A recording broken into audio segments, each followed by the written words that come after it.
نقفل بقى الترند على كده وتعالوا بينا نشوف ترند كريب البيتزا هنعمله ازاي مع بعض بطريقه سهله وبسيطه، وهيطلع كده زي ما احنا شايفين، سهل وسريع وما بياخدش وقت خالص بصراحه. يعني تحضيره سهل جدا، واي حاجه موجوده عندنا في التلاجة هنضيفها كده على الكريب او على البيتزا وهيطلع برضو طعمها حلو. عشان بقى ناخد طعم حلو جدا ضيفوا الحاجات اللي انتوا حابينها، علشان هو الطعم بيتوقف على الحاجات اللي محطوطه فوق الوش. يلا بينا بقى نسمي الله ونصلي على الرسول عليه الصلاة والسلام. تعالوا بينا مع بعض نشوف عملنا الترند الحلو ده ازاي وطلع كده بالجمال اللي احنا شايفينه مع بعض ده. في بس كده حاجة عايزة اقولها لكم واحنا شغالين مع بعض وبنعمل الفيديو مع بعض، هو عيب واحد بس في الوصفة دي هقول لكم عليه واحنا بنعمل الفيديو. يلا بينا بقى نشوف الطريقة بتاعتنا.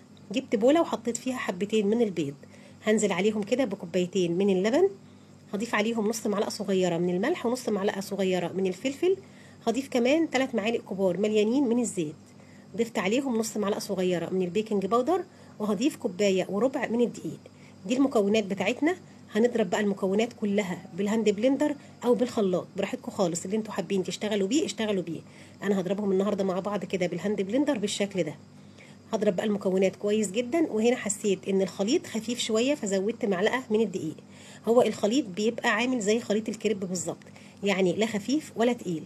ضربنا بقى المكونات كلها مع بعضها بالشكل اللي احنا شايفينه ده.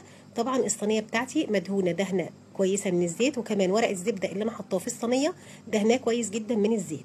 نزلت كده بالخليط في الصينيه، ونزلت كمان عليه برشه كده من الجبنه الموتزاريلا، وهضيف بقى لانشون انا مقطعاه كده قطع صغيره. ممكن تضيفوا اي حشوه انتوا حابينها، ممكن تضيفوا بسطرمه، ممكن تضيفوا سلامي، ممكن تضيفوا تونه، اي حاجه انتوا حابينها ممكن تضيفوها.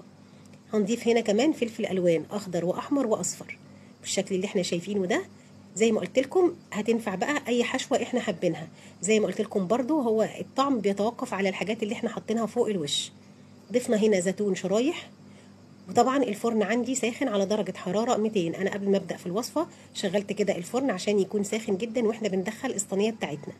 رشة كده حلوة كمان من فوق الوش من الجبنة الموتزاريلا، وهدخل بقى الصينية بتاعتي.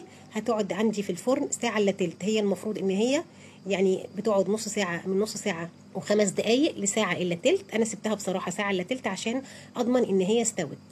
هنا خلاص الصينيه بتاعتي طلعت واستنيت عليها كده هديت شويه، طلعت بقى ورق الزبده كده بالشكل ده، وقطعت بقى الكريب كده زي ما احنا شايفين.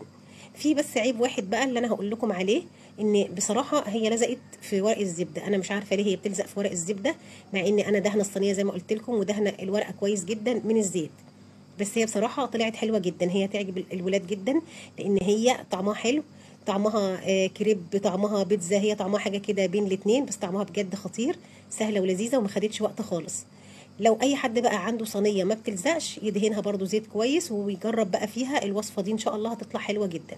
شايفين طالعه جميله، ريحتها حلوه جدا، وكمان شكلها في منتهى الجمال. دي بقى عملتها كده صينيه صغيره شويه، عملتها بالبسطرمه. جربوها بقى وما تنسوش تقولي رايكم فيها ايه في التعليقات.